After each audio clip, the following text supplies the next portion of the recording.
A very good morning to all of you. Today we are going to study the other data types of Python which are mutable in nature. Mutable means that changes can take place there and then. So in a particular value we can substitute or change something. Whereas like string, which is also a sequence, it is of immutable type. Integer is immutable type. Float is also immutable. So the meaning of immutable means that changes cannot take place there and then, right? So in list we have an example with the name as fruits having three elements: apples, oranges and pears. So the indexing take place from 0, as we all know. So apples is at index number 0, oranges at index number 1 and pears at index number 2. All right, so next example is count. We have 5 values in this list which are integer values. And next example is a new list with the name as change, having the mixture of multiple items, like we have integer as well as strings over here. So next we are going to have dictionary. So what is a dictionary? Dictionary is a combination of key value pairs. Alright, so it's a mapping, it's not a sequence. Mapping means we are mapping the values to their particular keys. So here key is given as aunt as a string, and we put a colon and then we write its value, that is 6. Then we have a comma, then we have a new key as snake, then colon, then its value is 0, comma, new string is cow, that is a key, colon, 4, which is its value. So this complete dictionary is enclosed in a pair of curly braces, whereas in list we have seen the values are enclosed in square bracket. Alright, so we have to make sure that the keys when we write, they are of immutable type. Here we can see all the keys are of type string, which is immutable. That means we cannot change them in place, whereas value can be changed, right? So dictionary is mutable data type. Next example is states. We have states like Italy, and then we have Germany. Okay, so here we have two values corresponding to these two keys. First IT for Italy and for DE for the Germany. So this is a data type to store multiple items, not in sequence. Why we say that the elements in a dictionary are not in sequence? Because the mapping takes place and it can be arranged in any order. So it is not properly in a sequence, it is actually called as a mapping data type. Now we will go through the loops in Python. Let's talk about the very basic loop, which is while loop. Here is an example given. We have one variable with the name as doctor. Doctor equals to 1. While doctor less than equal to 13 colon. Then we come to the block of while loop. We have given one function here. And we have passed this value doctor, and what we are doing is we are updating the value of doctor with 1 every time till this condition is true. So this is how this loop is going to work, starting from the value 1, and it is going to add 1 every time the loop runs, the loop executes till the condition is true. The moment condition becomes false, that means the moment the value for doctor becomes 14, we are going to, that means the control is going to come out of this running while loop. Alright, functions will be discussed in the next class in 12th. So I'm not going into detail for the functions. Right now you just need to know that the while loop has 3 parts. First one is the initialization, that is when we are assigning a value to a while loop variable. Next is we have with the while statement the test condition, that is this expression which is given doctor less than equal to 13. So this is the condition which will be tested every time the loop executes. And how to update this while loop? By writing over here doctor plus equals to 1, which is actually means that doctor equals to doctor plus 1. So each time we are updating the value of this variable doctor till this condition is true. Another kind of a loop we have for strings over here, this example, that is the for loop for char in hello. So the moment I want to print the characters one by one in new line, I will be using this for loop variable. It's a user defined variable char. So I have written inside this loop print char. That means one by one these characters will be fetched in this variable and will be printed in new line. So hello will be printed character wise in new lines. Next we have the for loop for ranges. Like if I want to give some range from one number till the other number. So for example here for number in range 0, 5 colon, and then we write inside this for loop block print number. So range is actually a function which generates the numbers in this given set of numbers over here. So the numbers that will be generated from the range function in the form of a list, the numbers will be 0, 1, 2, 3 and 4. 5 will not be included, 0 will be included, but 5 will be excluded. So number through the range function in the form of a list will hold 0 till 4 only. So that's why the numbers are printed in new line 0, 1, 2, 3 and 4. Another example with some step values, like we have in the range function 0, 25, 5, which means we have to skip 5 elements between these elements in this given range 0 till 25. That means from 0 go up till 24, leaving 5 elements in between. That 5 is actually a step value. So 0 is the lower limit, 25 is the upper limit which has to be excluded, and 5 is the step value, and we are printing these numbers. So numbers will start from 0, then next value will be 5, then 10, 15 and 20. 25 will not come because 25 will not be included. Then let's see how to apply the for loop through list. Okay, so list is given with the name as fruits having 3 elements, apples, oranges and pears. So for fruit in fruits, that means from this list fruits, I am going to fetch the fruit one by one in this variable using the for loop. So the first element, that is apples, will be fetched in the variable fruit, and I am going to print I love, comma, and the value for this fruit which is apples. And then we come to the next line, then again the loop iterates because fruits is having 3 values, so this loop is going to run 3 times. So one by one these fruits will be fetched into the variable fruit and that will be printed. Okay, so the answer will be I love apples, I love oranges, I love pears in new lines. Next we talk about through dictionaries how to use the for loop. Let's take the same example, legs, ant, snake, cow. So these are the keys. So when I write for in the bracket animal common number in legs dot items, the meaning of this line is that from this dictionary legs, right, we have to fetch the items. Okay, so we have to fetch items. Item basically means one item in a dictionary means the key value pair.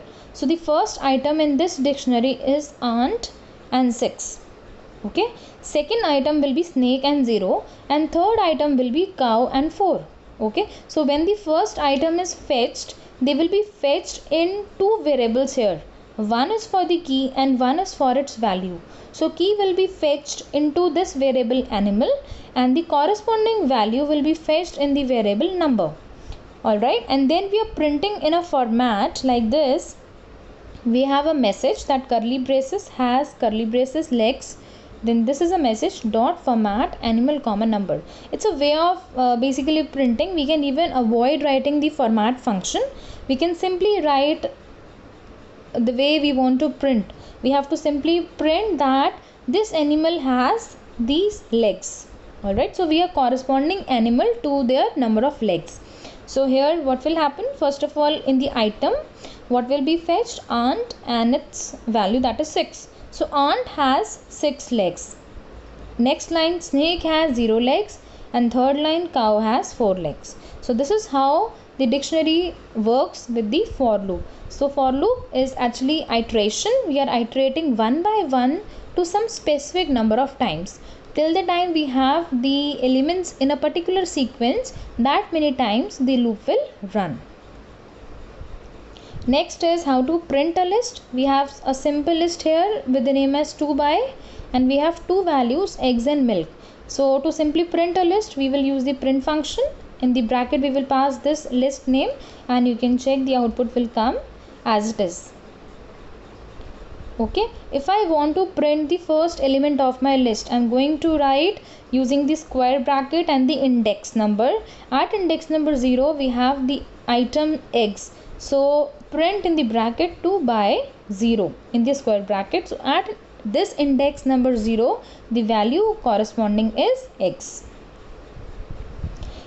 Okay, next is modifying a list. What if you want to modify a given list? So let's check this answer. Same example, 2 by having two values eggs and milk. If I want to print the first item of this list, I am going to write 2 by in the square bracket 0. Now if I want to change this eggs to butter, so I can do like this, 2 by in the square bracket 0 equals to butter. That means we are assigning this new value butter to the first item of this list, and then when I try to print, it will be changed. That means list has been modified there and then. So in the list only changes have taken place. So the list is having new items as butter and milk. Okay, what if I want to add a new item in a list? That is also modification. Like with eggs and milk, I want to have chocolate also. So I'm going to use an append function. Append is available, it is inbuilt function in Python. So I will simply write the list name, that is 2 by dot append in the bracket chocolate. So you can see the answer will come like this, eggs, milk and chocolate. Next is there is a new function, extend. So what is extend? We can extend a complete list also with the given list. So our list was having eggs and milk, and then I have used the append function to add chocolate at the end. Append basically means adding something to the end of a list. Okay, so here we have eggs, milk and chocolate. Next we have written the list name, that is 2 by dot extend. Extend is also going to add at the end of a given list, but there is a difference. We can add a complete list to one list given. So here flour and cheese will both be added together as a list inside this given list. Then we have, what if I want to concatenate two lists? So I can do like this, like 2 by equals to 2 by plus flour and cheese. Like 2 by was having 3 elements, eggs, milk, and using append function I have added chocolate also. So 3 elements were there. I want to concatenate 2 more, flour and cheese. So using plus operator I can concatenate, and the answer will be in the clubbed form. Next is, we have a list having elements eggs, milk, chocolate, flour and cheese. Now I want to print in such a way that I get only 2 elements, milk and chocolate. That means I want a part of this list, not the entire list. So when I want to have 2 or more elements, okay, in continuation, that is some part of a given list, I can use the slicing concept. So this is a slice operator, which is a colon. So I have written in this list 1 colon 3. That means starting from the first index. So where is the first index? For the value milk. So milk is having index number 1, and chocolate is having index number 2, flour is having index number 3. So till 3 minus 1, that is upper limit minus 1, we will go. So for the index number 1 and 2, my answer will be generated. So at index 1 milk is there, and at index 2 chocolate is there. That's why the answer is milk comma chocolate. So always remember, lower limit will be included, whereas the upper limit will be excluded. The next example with a given list, same list is there. So what if you want to make a full copy of the list? Okay, you want to copy a list into a new variable. So I can write a new variable as remember equals to 2 by, and I have specified in the square brackets a single colon. That means from beginning till the end. That means complete list will be copied into a new variable, that is remember. So remember will also be a new list having the entire copy of the previous list 2 by. Okay, so we will come to how to remove an element from a list. So the list is given having the 5 elements. I don't need this item cheese. so I can use the pop function. So 2 by dot pop is a function, okay, which pop the latest element added in the list. So the last element, that is the latest one, that is a cheese, will be popped off from this given list. So when you try to access this list, it will only have eggs, milk, chocolate and flour. Cheese will be removed. Okay, so what if I don't want milk also? That means you have to go to a specific element. So using the index number 1, so you have to pass this 1 in the pop function. So last example is 2 by dot pop 1. That means from index number 1, this item will be also popped. That means it will be removed. Okay.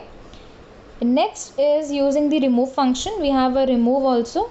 The difference between pop and remove is that using pop function, pop can take the index number, whereas remove can take the item.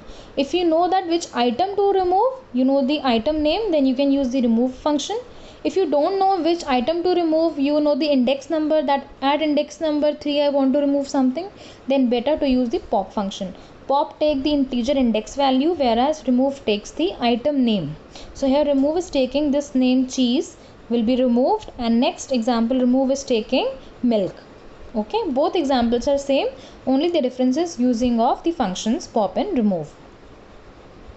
And the last example for today's class is to delete.